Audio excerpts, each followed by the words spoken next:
Hello guys, nagkaroon ka rin ba ng page has some issue or violation or restricted? Isa po sa mga affected nito kahit sikat at sobrang daming followers, posible daw na mawala or ma-disabled ang kanyang page. So nag-post po si Brenda Mage, no? Panoorin nyo yung kanyang video sa kanyang page, Brenda Mage, para maging aware kayo ano ba yung mga previews na mga pinopost niya or yung mga sinishare niya sa video niya, ano yung mga caption, ano yung mga ginagawa niya sa video niya, kung bakit nagkaroon siya nito. Ilalagay ko yung link dyan sa may comment section.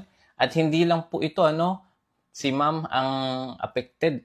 Lahat po tayo ng content creator or nag-upload kay Facebook, dapat nating malaman yung mga bawal or yung mga dapat nating i-upload bago tayo ma-monetize. At ito pa ang isang creator. Isa din na nag-post kanina sa kanyang page, si Vernacular Vlogs. Nagkaroon din siya ng profile has some violation. Masakit pa sa breakup. Yes po. Dahil pag nagkaroon kayo ng ganyang notification or restriction, bumababa yung distribution, bumababa yung visibility ng ating page or profile.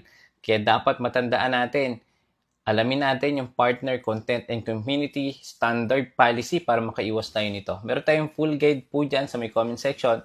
Don't forget to follow and subscribe to our YouTube channel. Maraming salamat. See you again next time.